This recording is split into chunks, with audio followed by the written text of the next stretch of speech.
Ngithanda ukuthatha leli thuba ukubana ngibingelele lonke elilalele kulolu hlelo engithemba ukubana uNkulunkulu uzakhulumisana lathi sonke singakakhangeli ilizwi lenkosi.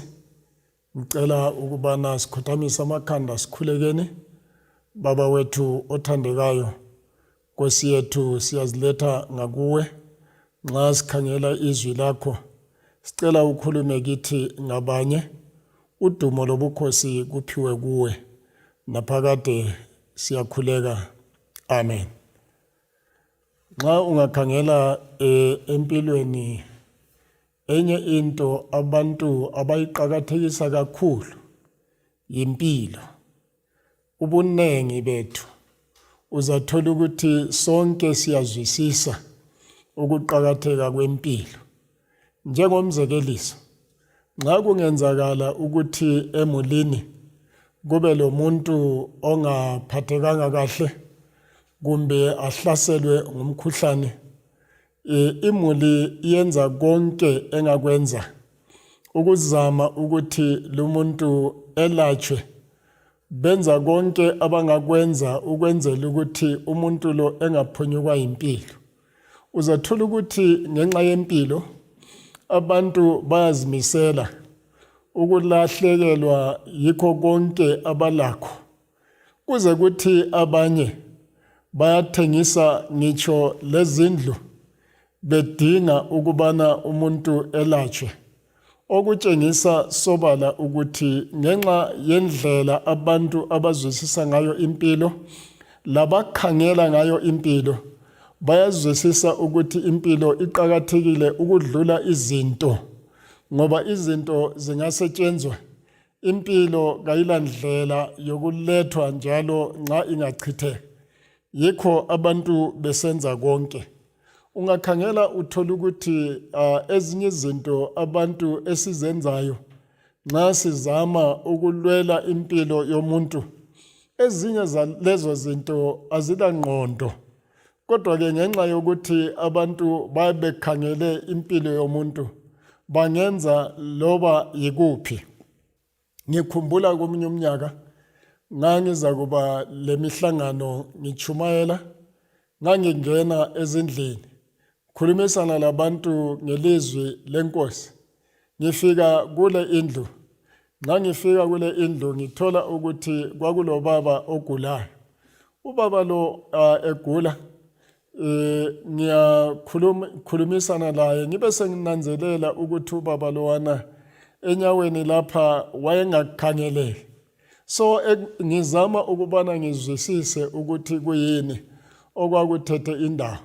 Ngase ngithola ukuthi ubaba lo ngenxa yokugula kwakhe wahamba kwenye indawo ukubana ayethola usizo.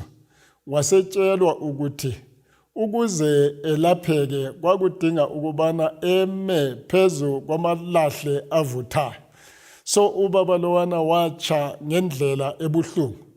Engikulandayo lapha yikuthi ngizama ukuchasisa ukuthi abantu ngendlela abaqakathekisa ngayo impilo bangenza loba yikuphi ukwenzela ukuthi impilo ivikeleke. Kanti-ke nxa usukhangela elizwini lenkosi, ungakhangela kwabaseRoma sahluko sesithupha esincane ngama-23 isigaba sakuqala. IBhayibheli ithi yona inkokhelo yokona yikufa. So ungakhangela uzathola ukuthi khona iBhayibheli lapha nxa ikubeka ngale indlela ukubana inkokhelo yokona kuyikufa. Njalo ungakhangela ukuthi u-Isaiah uthini. U-Isaiah 59 verse 1 lo 2 abesesithi yena isandla sikaNkulunkulu kasifitshanga, indlebe yakhe njalo kayivinjwanga ukubana engezwa. Ithi kodwa izono zenu zilehlukanise loNkulunkulu. So ungakhangela iBhayibheli lapha izama ukuthinta ukuthi isono yilo uhlupho lomuntu. Isono yikho okuyinto okukhathaza ukubana abantu kwesinye isikhathi balahlekelwe yimpilo. Ungafunda abaseRoma ngo-5 verse 12 njalo uzathola ukuthi khona iBhayibheli ibeka lumcabango ngale indlela ukuthi ngakho-ke njengalokho isono sangena emhlabeni ngamuntu munye, langesono kwangena ukufa, ngokunjalo ukufa kwabehlela abantu bonke ngoba bonke bonile. So ungakhangela lapha uthola ukuthi khona iBhayibheli iyasivezela lapha ukuthi okwenzakalayo ukubana sibe lale into ehlukuluza impilo zabantu, sibe lale into enza ukuthi kwesinye isikhathi abantu balahlekelwe yikho konke bezama ukubana bahlenge impilo. Ilizwi lenkosi liyasitshela ukuthi khona lokho kuyinto okuthiwa yikufa kweza ngesono. Ngenxa yokubana kweza ngesono, iBhayibheli ethi yona kwadlulela ebantwini bonke ngoba bonke bonile. So-ke sithola ukuthi lapha uhlupho lwethu olusidalela khona lokho kuyinto okusihlukuluzayo yikuthi kulento okuthiwa yisono. AbaseRoma ngo-3:23 abesesitshela-ke laye ukuthi bonke bonile bengafinyelele enkazimulweni kaJehova. Uzathola ukuthi nxa sikhuluma ngesono, umuntu wonke uyisoni, akukhathalekile ukubana ungumuntu onjani, ulasigaba bani, ulomsebenzi bani, ulesikhundla bani, ufundile kafundanga, unothile kanothanga. iBhayibheli ithi yona bonke bonile. Ibala leli elithi bonke libala eligoqelayo, okutsho ukuthi kakho osala ngaphandle, kakho ongathiwa lo kayisiso soni, as long as umuntu wonke eyinzalo ka-Adamu. iBhayibheli ithi yona bonke bonile. Usakhumbula ukuthi nxa sibala laphana kwabaseRoma ngo-5 ngo-12 ivesi isitshelile laphana ukuthi isono sangena ngomuntu munye. Isono singene ngomuntu munye sadlulela ebantwini bonke, lokufa futhi kwadlulela ebantwini bonke, okutsho ukuthi konakala ebazalini bethu bakuqala, sekonakele ebazalini bakuqala, kwasekungena khona lokhu okuyinto okusihluphayo esizama ukubana sikulwise ngendlela zonke, kwesinye isikhathi okusithungamela ukubana size silahlekelwe yikho konke esilakho ukubana impilo ingaphunyuki umuntu.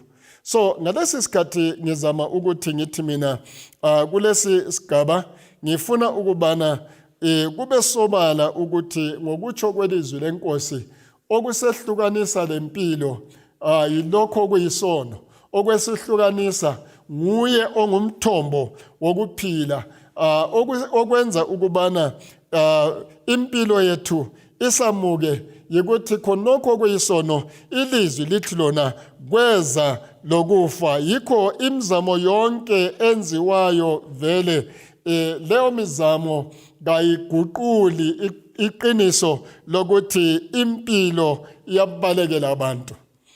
Angithandi ukuthi lindaba siyiphethe sikhangele lolu hlangothi olungelathemba ukubana konke singakwenza, amandla ethu wonke, imizamo yethu yonke, konke khona lokho ukuya endaweni ezihlukeneyo akusoze kuqede uhlupho lwethu.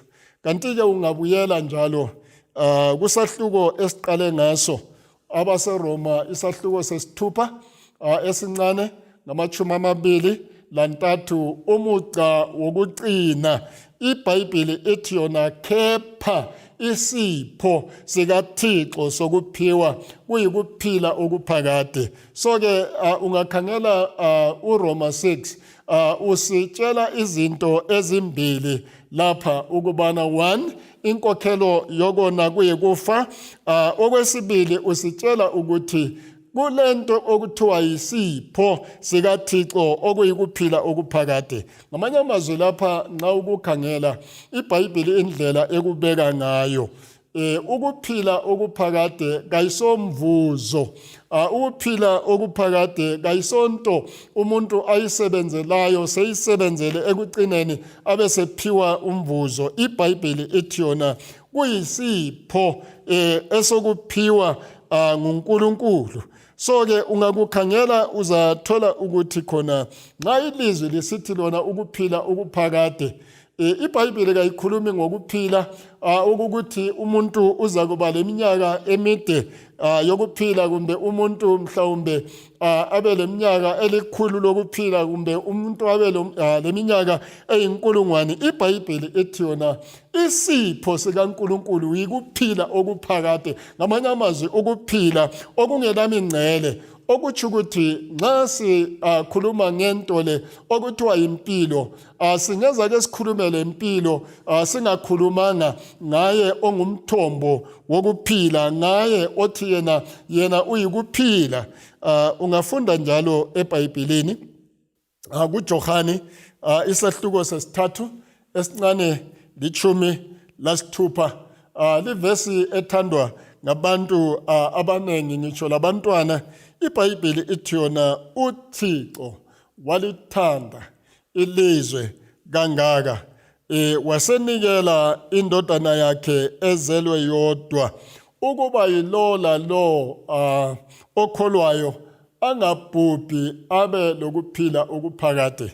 Ngifisa ukuthi kulesi sigaba sike sihlanganise indaba yethu ukuze indaba yethu ihlangane, ukuze indaba yethu kube lula ukubana siyilandele, ngoba ungakhangela uthola ukuthi amavesi esiwafunde kuqala asitshengise uhlupho lomuntu. Amavesi esiwafunde kuqala asitshengise indaba yesono, ukubana isono siluhlupho emntwini. Isono yiso esenza abantu bamukwe impilo. Isono yiso esidala ukubana abantu bafe. Njalo ungakhangela lapha asikhulumi nje ngokufa lokhu esikufayo namhlanje.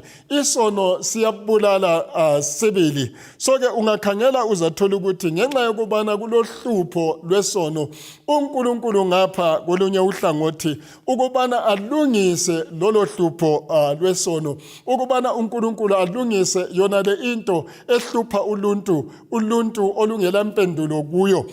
uNkulunkulu ukubana alungise lona lolu hlupho abantu abangela mandla kulo. uNkulunkulu ukubana alungise yona le into engumbuzo ebantwini ongela mpendulo. Ilizwi lithi lona uNkulunkulu walithanda ilizwe. Ngamanye amazwi uNkulunkulu wathanda uluntu. uNkulunkulu sethande uluntu. uNkulunkulu wathatha amanyathelo. uNkulunkulu ethatha amanyathela, ilizwi lithi lona wathumela indodana yakhe. Ethumela indodana yakhe ukubana yilo lalo. Ngamanye amazwi ukufa kukaJesu esiphambanweni kakwenzelwanga nje ihlengana labantu, kakwenzelwanga nje abanye abantu mhlawumbe kwenye ingxenye yomhlaba. Ukufa kukaJesu esiphambanweni kwahlenga umuntu wonke, kungakhathalekile ukuthi ukusiphi isigaba somhlaba, uhlala kuyiphi indawo, kungakhathalekile ukubana ungumhlobo bani, kungakhathalekile ukubana ulasimo bani, ungumuntu olamandla kalamandla, ungumuntu onothileyo, ungumuntu ompofu. Ilizwi lithi lona uNkulunkulu ngothando lwakhe, injongo yakhe kwaba yikuthi ahlenge umuntu wonke aphume kulokho okuyingozi okuthiwa yikufa. Uzathola ukuthi nxa sikukhangela la, engifisa ukubana sikubone yikuthi siyizoni ngokukhetha, siba ngabangcwele futhi ngokukhetha. Ngamanye amazwi abazali bethu ukuze bahlaselwe yilolu hlupho uhlupho olwadlulela emntwini wonke, uhlupho olwaba yingozi eyangena endlini, ingozi abantu abangeke benze lutho ngayo. Ilizwi ungalikhangela kwenzeka lokhu ngoba bakhetha, sebekhethile baba yizithunjwa, izigqili zesono. Kanti-ke ukuze abantu labo babe lokuphila kudingakala ukukhetha. Yikho iBhayibheli isithi ukuze yilo lalo okholwayo. Ngamanye amazwi, ukufa kukaJesu is not just into yokuthi umuntu wonke automatically sethola ukuphila okuphakade. Yikuthi umuntu kumele akhethe ukubana azilethe kuJesu ukuze athole impilo enaphakade. Mhlawumbe ukuze lindaba landeleke ngcono, ngivumelane njalo ngibale iBhayibheli lapha. Ungakhangela incwadi kaJohane, uJohane wesihlanu esincane ngama-24. uJesu ukhuluma lamazwi uthi yena ngiqinisile ngithi kini olizwayo ilizwi lami akholwe kuye ongithumileyo ulokuphila okungapheliyo, kangeni ekwahlulelweni, kodwa usephumile ekufeni wangena ekuphileni.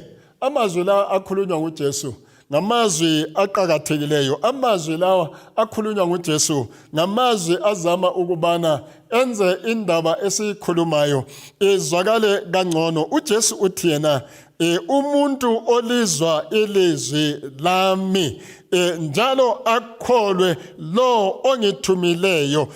uJesu uthi yena lo muntu ulokuphila okungapheliyo, kasangeni ekwahlulelweni, kodwa usephumile ekufeni wangena ekuphileni. Ngamanye amazwi, kulento thile ethatha indawo nxa umuntu ethatha inyathela lokubana amkele uJesu. Nxa umuntu esithi yena yebo Jesu, kulenguquko enzakalayo, ngoba ilizwi lenkosi lithi lona ukuthi umuntu athathe lelo nyathelo, inguquko enzakalayo yikuthi umuntu uyaphuma ekufeni uyangena ekuphileni. Yikuthi umuntu nxa ethatha lelo nyathela, ilizwi lithi lona kasangeni ekwahlulelweni. Ngabanye amazwi, umuntu lo usephunyukile ekulahlweni, esephunyukile ekulahlweni waphunyuka ekufeni. Ilizwi lithi lona uthola impilo enaphakade. Okunye okulandelayo engithanda ukubana sikucindezele nxa sikhangela lindaba, uzathola ukuthi imisebenzi isahluko sesine esincane 12 layo iyaqinisa ukuthi kalikho elinye igama eliphiwe emhlabeni abantu abangasindiswa ngalo ngaphandle kukaJesu. Ngamanye amazwi, indlela zonke ezinye esingazizama ukubana sigweme ukufa, indlela zonke esingazizama ukubana impilo ingaphunyuki, zonke azisoze zisisize. Indlela kuphela nguJesu, ngoba iBhayibheli ithi yona nguye kuphela igama eliphiweyo abantu esingasindiswa ngalo. Okunye okulandelayo engithanda ukubana ngikulethe kithi nxa silandela indaba yethu, yikuthi sikhangele futhi uJohane isahluko sesihlanu esincane ngama-28 kusiya kuma-29. Ungakhangela uJesu njalo uthi yena lingamangali ngalokhu, ngoba isikhathi siyeza lapho bonke abasemalibeni baza kulizwa ilizwi layo. Ilizwi lithi lona ukuthi labo abenze okulungileyo baphumele ekuvukeni kokuphila, lalabo abenze okubi baphumele ekuvukeni kokulahlwa. Ungakhangela lapha uthola ukuthi uJesu ukubeka njalo ngale indlela ukubana hayi, lengabomanga isikhathi siyeza ngamanye amazwi uJesu azama ukukuveza lapha ekuphileni kule impilo kulo umhlaba sonke siyafa. Ukholwa kuNkulunkulu uyafa, ungakholwa kuNkulunkulu uyafa, ungumuntu olungileyo uyafa, uyisigange uyafa. uJesu kodwa abesesithi yena zwanini, khona lokho kayisokuphela kwendaba ukuthi abantu bafile bangcwatshwa emangcwabeni. Ilizwi lithi lona uJesu uthi isikhathi siyakuza lapho abafileyo beyakulizwa ilizwi lakhe ukuthi labo abafele ekulungeni bazavukela ekuvukeni kokuphila okuphakade. So-ke ungakhangela uzathola ukuthi khona uJesu nguye olezihluthulelo zokuthi abantu baphunyuke ukufa. uJesu nguye kuphela olezihluthulelo zokuthi abantu babalekele ukulahlwa bangene ekuphileni okunaphakade. Kodwa-ke ukubana khona lokho kwenzakale njengobana ngitshilo kudinga ukubana sikholwe kuJesu, sivume uJesu, sizinikele kuJesu, simvumele abe yinkosi yempilo zethu, simvumele ukubana abuse impilo zethu. Ungakhangela njalo enye into elethwayo lapha ilizwi likaNkulunkulu ikuthi khona kubekwa lapha kube inhlangothi ezimbili ukuthi kule qembu labantu abenze ukulunga abavukela ekuphileni, kule qembu labantu abenze ububi abavukela ekulahlweni. Iqembu lesibili lalaba abavukela ekulahlweni liqembu labantu abavukela ekuyangisweni ngenxa yokubana bona kabazange bazi imfihlo yokugwema lokubalekela ukufa. So ngithanda ukubana ngithi nasonke sihlobo esithandekayo, uhlupho lolu esilalo, uhlupho lolu olusingeneleyo, uhlupho lolu olusihlukuluza kangaka, ilizwi likaNkulunkulu lukubeka sobala ukubana indlela kuphela yokulungisa lolu hlupho yikuza kuJesu. So-ke ngithina sonke namhlanje engikutshoyo kithina sonke namhlanje ukuthi ungakhangela lapho esiqalise khona ukuthi abantu bonke bayazi ukuqakatheka kwempilo. Ngenxa yokuqakatheka kwempilo bayazimisela ukwenza konke ukubana impilo ingabaphunyuki. Okumangalisayo nje kunye ukuthi abantu bona laba abazi ukuqakatheka kwempilo, abantu bona laba abakwaziyo ukuthi izinto ezimbi ziyabalekelwa, abantu bona laba abazwisisa ukuthi into embi abantu kumele balwisane layo, bona laba bantu okumangalisayo yikuthi nxa uJesu oyimpilo ebanxusela empilweni kabafune ukubana baye empilweni, bafuna ukubana bahlale ekufeni, balele ekufeni. So-ke ngamanye amazwi ukuphila lokufa konke kusezandleni zakho, ukuphila lokufa konke kusekukhetheni kwakho, ukuphila lokufa kuya ngokuthi wena ukhetha ukuma kuhlangothi luphi. Ungakhangela ukuthi sikubeke nxa uzalwa usohlangothini lomubi ngoba ngenxa yokuthi umuntu wonke uyisoni. Kodwa-ke kudingakala ukuthi nxa uphila emhlabeni uphila kulo mhlaba nxa ingqondo zakho zivuleka, nxa kusiza ukubana uzwisise ukwehlukanisa phakathi kokuhle lokubi, kuyafanela ukubana ukhethe usuke ohlangothini lokufa ungene ohlangothini lokuphila esilungena kuphela nxa sikhethe uJesu. Yikho Sambulo 3 verse 20 esithi yena bheka ngime emnyango nginqonqotha alubana umuntu angezwa izwi lami avule umnyango, mina ngiza kungena ngidle laye lami. Ngamanye amazwi uJesu noma eyikuphila, uJesu noma eyimpendulo yokulungisa khonokho okusihluphayo okuhlasela impilo, uJesu ngezi kuphela engazange aphiwe lungelo njengomuntu mhlawumbe ofika emzini thile efuna ukubana angene kumbe endlini thile efuna ukubana angene. Umuntu nxa engasiwo walapho kafiki ezingenisa kuphela endlini, uyakhuleka, uyaqoqoda okubana aphiwe imvumo yokubana angene. Ngokunjalo uJesu unjalo kithi. uJesu uma ngaphandle komnyango wamathemba ethu okubana thina nxa singavuma sithi yebo Jesu, uJesu oza kungena sibe lesiqiniselo sokuphila. Umthandazo wami hlobo esithandekayo, njengobana iBhayibheli ikubeke sobala, sonke sidalelwe ukuphila, sonke singaphunyuka ukufa, sonke singayibalekela yona le into embi kuphela nxa singanikela impilo zethu kuJesu.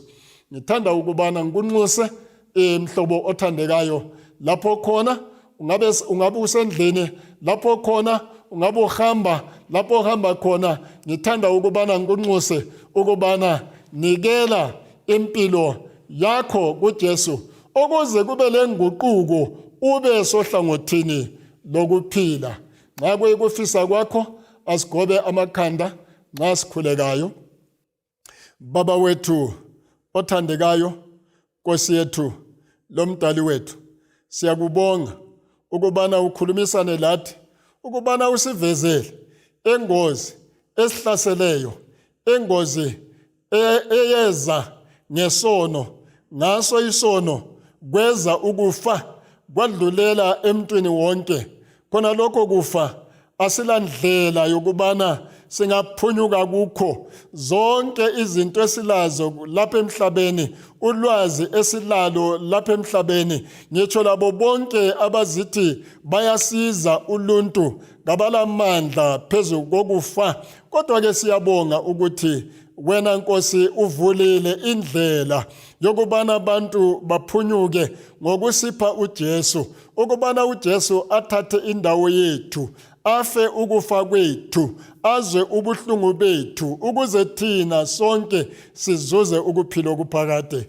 Nginikela abantu bakho ngalesi sikhathi ukubana Nkosi ethandekayo, ngabe phakamisela inhliziyo zabo kuwe, ngabe sitsho Nkosi enhliziyweni lasengqondweni ukubana yebo Jesu ngena ezimpilweni zabo, ubanike isiqiniselo sokuphila. Siyabonga ukubana uzwile ukucela kwethu, uzasenzela ukudlula esikucelileyo ngenxa yokuthembeka kwakho. NgoJesu siyakhuleka. Amen.